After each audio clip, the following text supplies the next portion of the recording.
I'm Colby, and my husband and I have three dogs. Zelda, who's been trained by Agogi, Brian. She's a German Shepherd Belgian Malinois. And then we have Biscuit, who is almost 3. She's a Chihuahua, very much a Chihuahua. And then we have Sly, who's 18 and just a mutt and old and cranky. I was Googling dog trainers in a panic, and Agogi came up. My husband and I got a new dog after our last Malinois German Shepherd had passed, and we got a Dutch Shepherd puppy. And we got him home. He seemed cool. He was very well trained. He was obedient, but he had an insane prey drive, and he started to go after Biscuit, our Chihuahua, and we thought that he was going to kill her. And so that's what drove me to contact a dog trainer. So I got in touch with Brian, and Brian was very confident, which I loved, that he could help us with the dog's name was Ranger. And he said, but before I help you, can you please send me his pedigree, his bloodlines, and I'll look at it and just kind of tell you like what kind of dog you're working with. And so I did that, and Brian did not beat around the bush. He told us exactly what kind of dog we had, and everything that Brian said about Ranger was so spot on, even from him being a puppy. And he basically told us, I will help you with this dog, but here are the things that you need to know, which were, this dog will not be cool with strangers.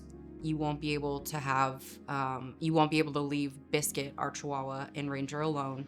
And this is going to be an ongoing kind of stressor. And like this, if you want a pet, this isn't the dog. And the breeder should have never sold you this dog. And it was obviously really sad.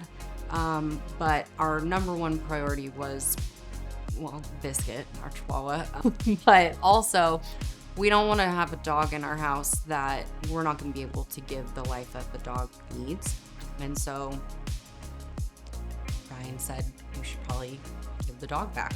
And so we did. And that was really hard and sad. It's the first time I'm telling the story without crying.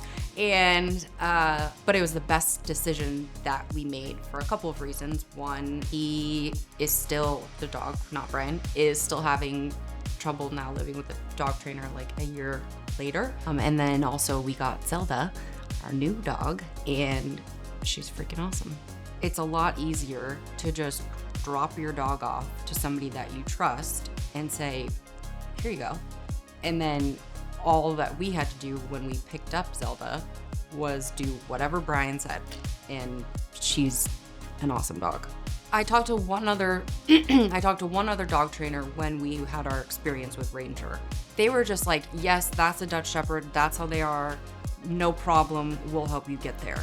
And it was a very different tune than what I heard from Brian, who one, took the time to review his bloodlines, but two, somebody that was so honest, saying, you shouldn't even have this dog. And I think other trainers were just like, they just saw money signs, right? And they said, yeah, if you're willing to pay, we'll take your dog. And Brian didn't want our money, and he was very honest. And that just made a huge difference. So the experience while she was in training was great, but for me, it was really the experience after she left training, because we had a lot of questions, and there was like a 2-hour go home session with Zelda, which was great, but it was so much information. And so when even that night I got home and I was like, I don't remember anything that Brian told me at all. And so I had questions, and he was available for me to ask those questions. And even throughout the next like few months, if I had a question, and Brian was great at breaking it down really in easy bits to understand, so I could just implement it right away. And even things that weren't like part of her training while she was with Brian, it'd just be another question about, hey, she's doing this, what do you suggest we do? He would tell me, we'd do it, and it'd be fixed. Everything that Brian and his team said Zelda was going to learn, she learned. Just getting the basics and the foundation down has helped us expand. She knows more now than just sit, stay down, heal. It's an interesting dynamic having one dog that's very well trained and then another one that's just like reckless and unpredictable. But she's small, so you just kind of put her under your arm. But yeah, we do. We get compliments all the time about how well behaved Zelda is. She's still a puppy and she's still very high energy. So there are certainly instances where it's like, ugh. But compared to what I think people are used to seeing with dogs in public, it's a world of difference. And especially when people come over, they are very surprised at how well, even Biscuit, who's, like I said, reckless, they're so surprised at how well behaved and calm Zelda is. She listens, she's sweet.